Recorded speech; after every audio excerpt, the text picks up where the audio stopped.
Der Herr sei mit euch. Und mit deinem Geiste. Aus dem heiligen Evangelium nach Matthäus. Ehre sei dir, o Herr. In jener Zeit sprach Jesus zu seinen Jüngern: Wer mein Jünger sein will, der verleugne sich selbst, nehme sein Kreuz auf sich und folge mir nach. Denn wer sein Leben retten will, wird es verlieren. Wer aber sein Leben um meinetwillen verliert, wird es gewinnen.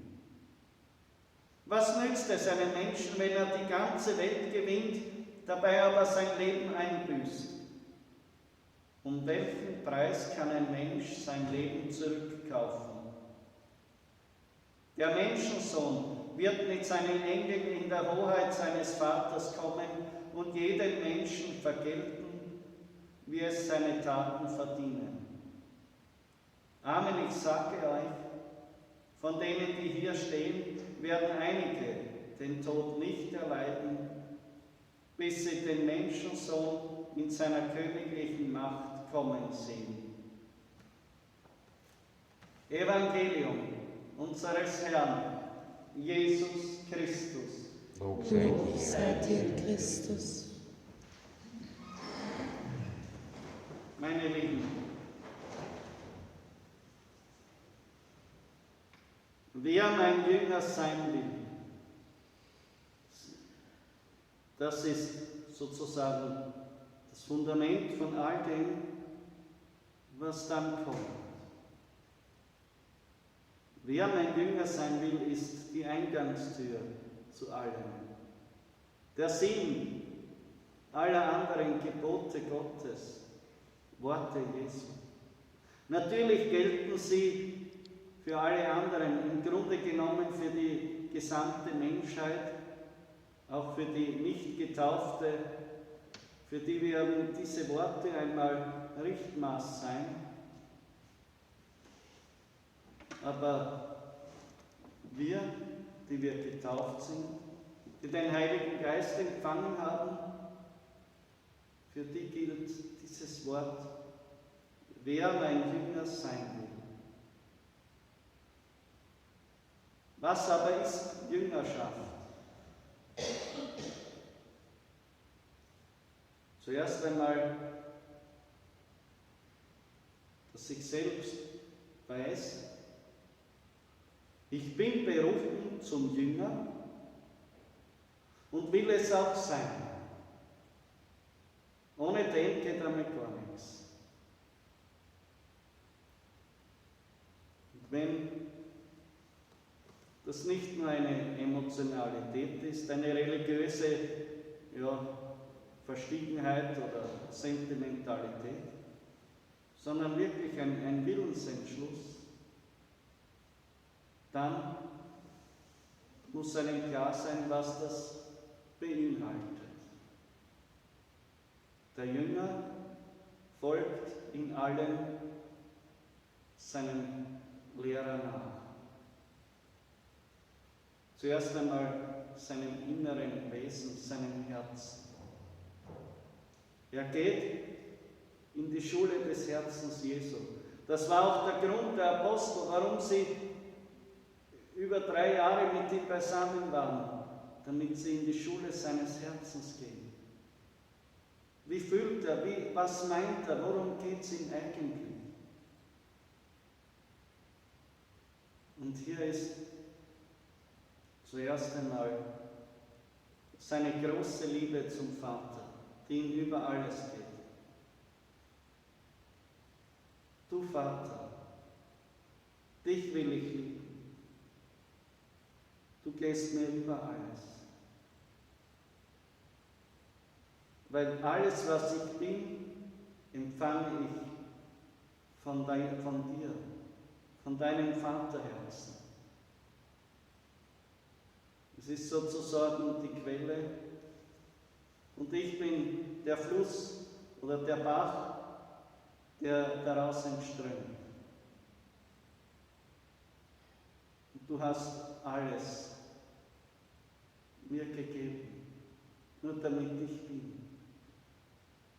mit einer unglaublichen, zärtlichen, starken Liebe, die in Ewigkeit auch für die göttlichen Personen in der Dreifaltigkeit ein unausschöpfliches Geheimnis bleibt. Erst recht für uns. Also, der erste Schritt ist das Herz des Vaters. Mit Jesus lieben lernen, kennenlernen, ihm antworten wollen, ihm dienen. Für uns ist diese Beziehung nachgereiht, weil wir alle so orientiert sind, was soll ich tun, was soll ich machen. Aber der Sinnhorizont all dessen, was wir tun, ist die Beziehung zum Vater. Den meisten sagt das nicht viel, weil ich mache das auch ohne, dass ich Gott liebe, sinngemäß. Aber das ist eben dieses abgekühlte Verhältnis, ist die erste Folge der Erbsünde. Aus der Kraft dieser Liebe. Deshalb sagt Jesus, mein Herz. Ja, das Herz ist reine Beziehung. Da tschicht noch gar nichts sozusagen, da tut er noch gar nichts, er zeigt nur sein Herz.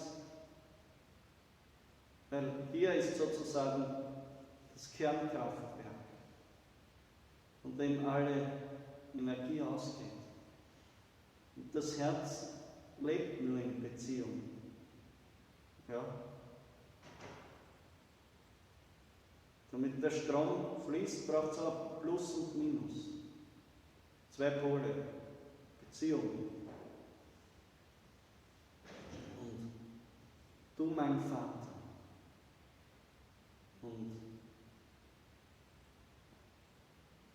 die Wahrheit des Vaters nach und nach erfassen. Deshalb hat uns Jesus alles verkündet, alle Predigten laufen auf das zusammen. Geborgen sein im Vater, im Vertrauen auf den Vater, im Gehorsam, im Willen auf ihn und letztlich in der Hingabe. So wie du, Vater, mich liebst, so will ich lieben.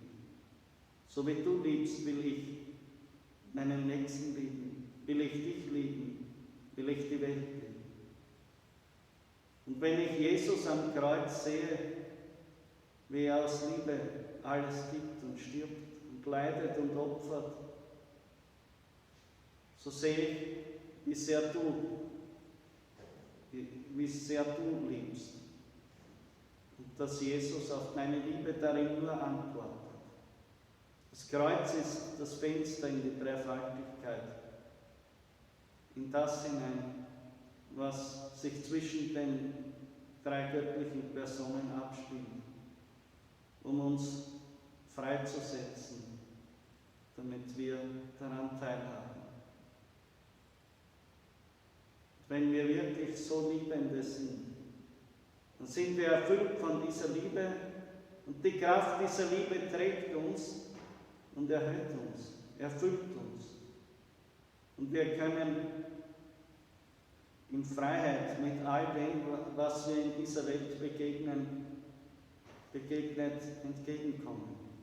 Sonst werden uns die Dinge viel zu groß, bedrohen uns, bedrängen uns. Wie viele Menschen haben nur Angst vor dem.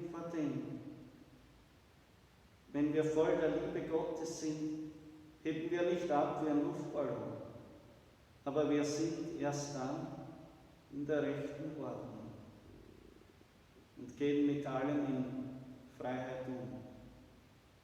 Ich wünsche euch, dass ihr das Herz Jesu wirklich findet, in ihm die Liebe zum Vater und darin die Freiheit der Kinder Gottes. Amen. Vergelt's Gott.